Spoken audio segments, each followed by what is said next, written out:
అందరికీ నమస్కారం. IYR talks మొదలుపెట్టి ఎఫెక్టివ్గా పోస్టింగ్స్ మొదలుపెట్టి ఒక సంవత్సర కాలం అయింది. ఈ సంవత్సర కాలంలో సబ్స్క్రైబర్స్ బేసు 3,000 నుంచి 33,000 దాకా పెరిగింది.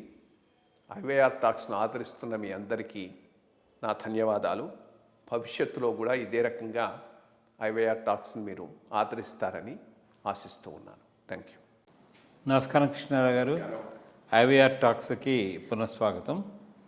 ఈరోజు ఐవైఆర్ టాక్స్లో ముఖ్యంగా మనకి ఈ మధ్య రీసెంట్గా ఈ ప్రముఖ సినీ నటుడు హీరో అయినటువంటి మోహన్ బాబు గారు యాక్చువల్లీ తిరుపతి దగ్గర విద్యానికేతన్ పాఠశాల అవన్నీ చేసి ఇప్పుడు మోహన్ బాబు ఇంజనీరింగ్ కాలేజీలో ఉన్న మోహన్ బాబు యూనివర్సిటీ అనేది ఒకటి నెలకొల్పారు. అయితే ఈ రీసెంట్ వార్తలు బట్టి మనకు వచ్చింది ఏంటంటే ఆయన గవర్నమెంట్ చెప్పిన దానికన్నా ఎక్కువ డబ్బులు విద్యార్థుల దగ్గర ఫీజు కింద కలెక్ట్ చేశారని చెప్పి అదిను 26 కోట్ల వరకు అని చెప్పేసి సరిగ్గా లేదు అని వచ్చిన వాళ్ళు కూడాను ఈ కాలేజ్ రికగ్నిషన్ యూనివర్సిటీ రికగ్నిషన్ తీసిస్తే మంచిది అని అన్నారు. 15 లక్షల రూపాయలు ఫైన్ అయితే వేయడం జరిగింది. అంటే యాక్చువల్లీ ఆఫ్ లేట్ ఏమవుతుందంటే ఇదివరకు ఈ యూనివర్సిటీస్ కానీ ఏమైనా ఒక నిబద్ధత కలిగిన యూనివర్సిటీ, ఇప్పుడు ప్రతి ప్రైవేట్ కాలేజీ ఒక అటానమస్ యూనివర్సిటీస్ కింద అయిపోయి ఎవరిని ఇష్టం వచ్చినట్టు వాళ్ళు చేస్తున్నారు. దీంట్లో అవకతవకలు కూడా చాలా జరిగాయని, అదే అంటే అటెండెన్స్లు మార్చడం సరిగ్గా లేకపోవడం, ఇలా చాలా ఎలిగేషన్స్ అయితే వచ్చాయి. సో ఇప్పుడు దీని మీద ఒక ఎంక్వైరీ చేసి ఈ డబ్బులైతే వెనక్కి ఇవ్వమని చెప్పి ఆర్డర్ అయితే ఇచ్చారు. 15 రోజుల లోపల ఏ విద్యార్థుల దగ్గర నుంచి కలెక్ట్ చేశారో ఆ అమౌంట్ అంతా ఇవ్వమని చెప్పి. ఇది అసలు పాసిబిలిటీ ఉందా, అసలు ఇది అమలు చేయడానికి అవకాశం ఉందా? 3 ఏళ్ల జరిగి నుంచి వచ్చింది, ఇప్పుడు బయటికి ఎందుకు వచ్చింది? దీని యొక్క పూర్వపరాల గురించి కొంచెం వివరణ చేస్తే బాగుంటుంది. 3 ఏళ్లే కాదు, ఇన్స్టిట్యూషన్ ఐ థింక్ 30 సంవత్సరాల నుంచో 40 సంవత్సరాల నుంచో ఉంది. అంటే యూనివర్సిటీ ఇప్పుడు, బట్ ఇదివరకు స్కూల్ అదంతా ఉంది. ఇర్రెగ్యులారిటీస్ కొత్తగా మొదలైనాయా, మొదటి నుంచి ఉన్నాయా? రెండోది, ఈ ఒక్క ఇన్స్టిట్యూషన్ అయినా అన్నీ ఇట్లాగే ఉన్నాయా? ఈ రెండు most important issues. Unfortunate thing ఏంది అంటే వీటిని నియంత్రించాల్సినటువంటి రెగ్యులేటరీ బాడీసు నిర్వీర్యం అయిపోవటం ఫస్ట్, రెండోది పొలిటికల్ అయిపోవటం సెకండ్. దీంతో పూర్తిగా నియంత్రణ అనేది లేకుండా పోయింది. ప్రైవేటు విద్య ఎంత పెరుగుతూ ఉందో,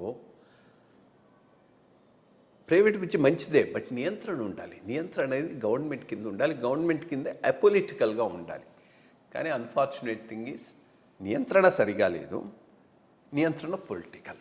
ఈ రెండింటితోనే ప్రధానమైనటువంటి సమస్యలు వస్తున్నాయి. ఇక్కడ ఒకచోటే కాదు, అంతకుముందు ఇవి medical colleges regulatory authority national లెవెల్లో వాడిని సిబిఐ సెర్చ్ చేసి సస్పెండ్ చేసి పెద్ద ఇష్యూ అయింది. ఆ పైన ఈ మధ్యనే ఒక చోట చూసాం, ఈ నాక్ అక్రిడిషన్ కోసం పోయేటటువంటి మొత్తం ఆ యూనిట్ ఎంత కరప్టో వాళ్ళందరి మీద ఇచ్చేయటం. ఈ ఎక్కడికి పాయింట్ ఈజ్, అమెరికా లాంటి దేశాల నుంచా స్టూడెంట్స్ని తరిమేస్తున్నారు. ఇక్కడనే గనక చదవాలి అనుకుంటే ఇక్కడున్న ఇన్స్టిట్యూషన్స్ పరిస్థితి ఇది. వాటికి సరైన నియంత్రణ లేదు, ఒక అకాడమిక్ స్టాండర్డ్ లేదు, అన్ని రకాల ఇర్రెగ్యులారిటీసు ఇటువంటిది జరుగుతూ ఉన్నది. ఫస్ట్ ఎన్నాళ్ళ నుంచి జరుగుతుంది, ఇప్పుడు మొదలెట్టారు కాబట్టి ఎన్నాళ్ళ నుంచి జరుగుతుంది అనేది మోస్ట్ ఇంపార్టెంట్ థింగ్. దాన్ని బయటికి తీయాలి, తీసి కక్కించాలి.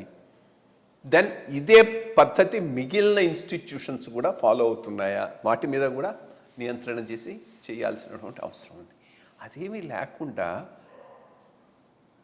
స్పెసిఫిక్గా పొలిటికల్గా టార్గెట్ చేయటం అనేటటువంటిది మే నాట్ ఈల్డ్ రిజల్ట్. సరే, ఇప్పుడు ఇంతవరకు మంచిదే, అట్లీస్ట్ ఇప్పటికైనా కొంత బయటికి వచ్చింది.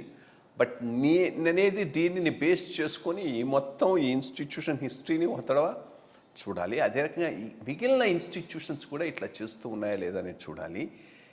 ఈ రెగ్యులేటరీ బాడీస్ను కాస్త professional people, apolitical people, academically interested పీపుల్ను పెట్టి సక్రమంగా లేకపోతే వీటి కరప్షన్ అన్నింటినీ మించిపోయింది. ఇప్పుడు ఎట్లా ఆ రెగ్యులేటరీ బాడీని మేనేజ్ చేస్తే నీకు అక్కడ ఏమి చూపెట్టాల్సిన అవసరం లేదు, బిల్డింగ్ చూపెట్టాల్సిన అవసరం లేదు, స్టాఫ్ చూపెట్టాల్సిన అవసరం లేదు.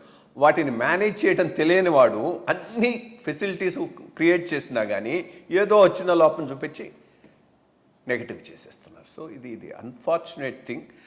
ఇన్ఫ్యాక్ట్ ఈ రోజున్న పరిస్థితిలో అమెరికాలో ఎడ్యుకేషన్కు అవకాశాలు తగ్గిపోతున్నప్పుడు దేశంలో సరైన అకాడమికలీ ఓరియంటెడ్ ఇన్స్టిట్యూషన్స్ను పెద్ద ఎత్తున ప్రోత్సహించాల్సిన అవసరం ఉంది. ఈ రెగ్యులేటరీ బాడీస్ని స్ట్రెంగ్తన్ చేయాల్సినటువంటి అవసరం ఎంతైనా ఉంది. ఇప్పుడు ఏంటి స్లోగా కార్పొరేట్ కంపెనీస్ కూడా ఎడ్యుకేషన్ రెండు రకాలుగా చూస్తున్నారు. యాజ్ ఎ ప్రాఫిటబుల్ బిజినెస్ చూస్తున్నారు, as a requirement for human అప్స్కిల్లింగ్కి చూస్తున్నాడు. అందుకనే శివనాడార్ పెద్ద ఎత్తున ఎడ్యుకేషన్ ఇన్స్టిట్యూషన్స్, యూనివర్సిటీస్ పెడుతూ ఉన్నారు. ఇన్ఫోసిస్ వాళ్ళు I think they have also sponsored another university. Mahindra వాళ్ళు అశోక యూనివర్సిటీ ఏదో ఇక్కడ హైదరాబాద్లోనే ఒకటి ఉంది. ఇట్లా lot of these institutions are coming up. Definitely they also will have వాళ్ళకు కొంత ఈ అకాడమిక్ స్టాండర్డ్స్ మీద బెటర్ ఫోకస్ ఉండే అవకాశం ఉంది. రన్ ఆఫ్ ది మిల్ కాలేజెస్లో వాటికైనా సరైన నియంత్రణ, ఫెసిలిటేషను ఇవ్వాల్సినటువంటి అవసరం ఉంది.